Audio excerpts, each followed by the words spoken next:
Today I'm going to talk about two films, Snowpiercer, released in 2013, and Parasite, released in 2019.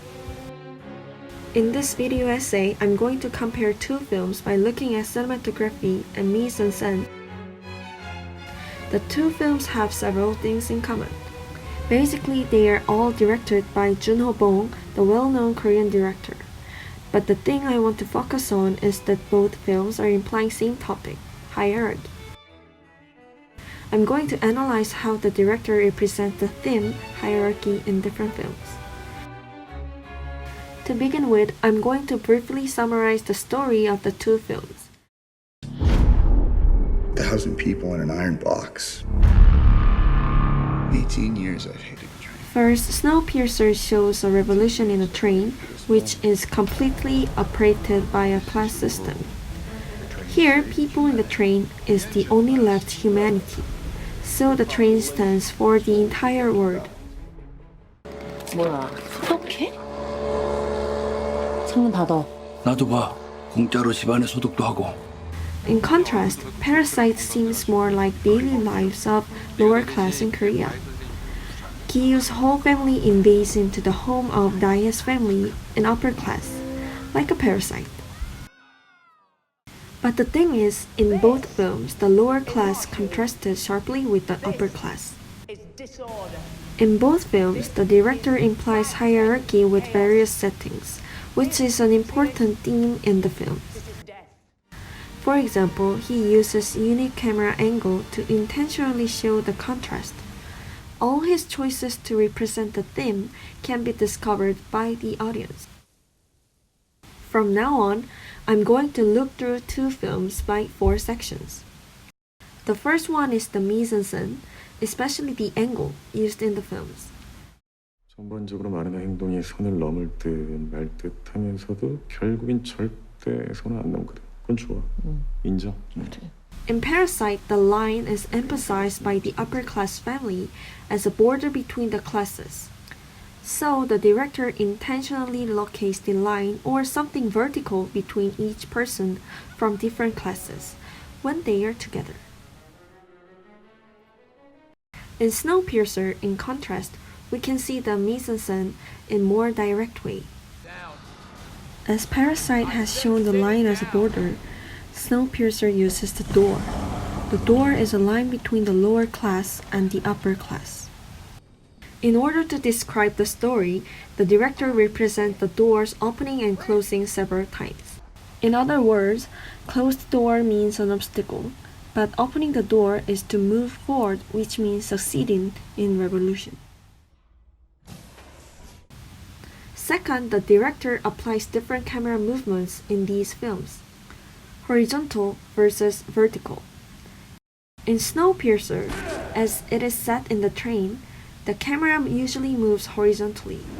The right part of the train is for the upper class, but the left, the opposite, is for the lower class.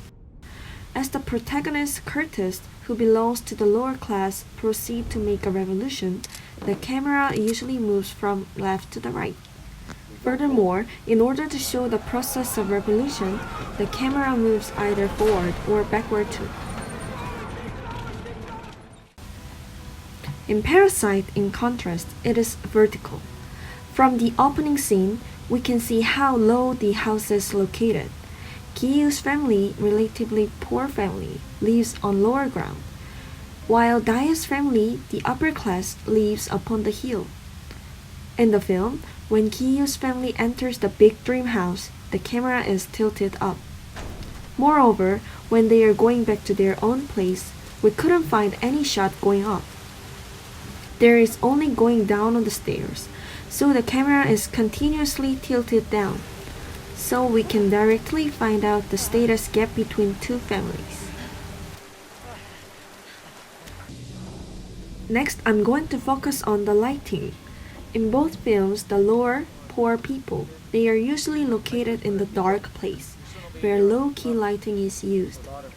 In contrast, the place where rich people or upper class is located is far brighter, that is high-key lighting is used.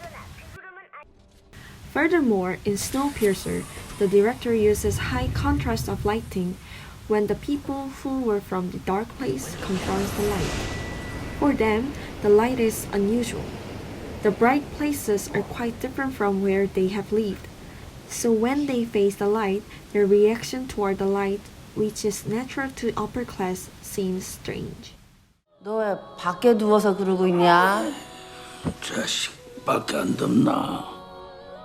이게 집에 누워서 하늘 보고 있는 거거든. 되게 좋아. In Parasite, Kiyu's family seeks for a higher and brighter place. So when Kiyu enters Daya's house for the first time, the director intentionally uses backlight to show how bright there is.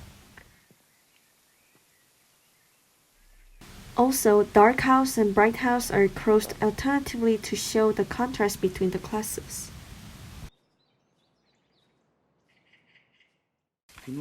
Lastly, I'm going to talk about the non-audiovisual experiences that audience can get from these films.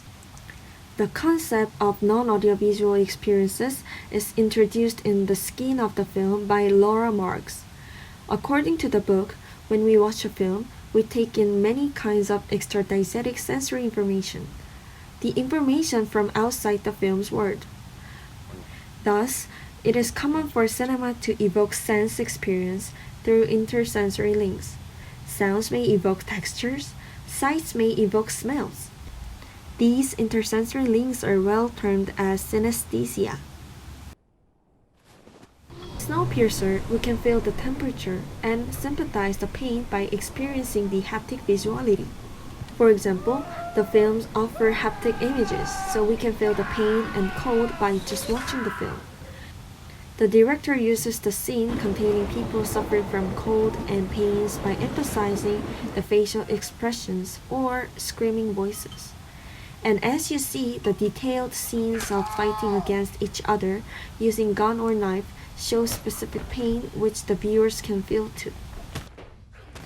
Generally, people who suffer cold and pain is the lower class, so it also represents the gap between them.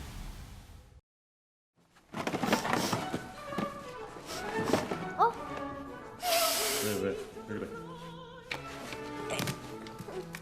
왜 이래 또? 자승이 그만. 똑같다. 둘이 냄새가 똑같아. 뭔 소리야? 빨리 올라가긴 해. 제시카 쌤 기다리시잖아. 제시카 쌤한테서도 비슷한 냄새가 나는데. In contrast, in Parasite, it is the smell. Olfactory sense is the key issue in this film. Mr. Park, the owner of the house, keeps saying that driver Kim stinks. 근데 냄새가 손을 넘지 냄새가. 차 뒷재료로 존나게 넘어 냄새가. This further leads Kim to kill Mr. Park. Mr. Park even says that the smell feels like the smell from people who take subways, which means the ordinary people. In other words, it is the smell that discriminates the upper class and the others. Although we cannot see the smell, when we watch the film, we could feel the smell by our sensory memory. So the director keeps showing the scene of smelling the clothes or the frowning face. Now, as in the beginning, I belong to the front. You belong to the tail. To sum up, by using these kinds of cinematic tools, director Bong represented the society we are living now. Although it is invisible, we all know there is a gap and a class difference among people. Watching these two films, the audience can think about these kind of issues we are facing. I highly recommend you to watch this film, focusing on how the director is showing up his ideas.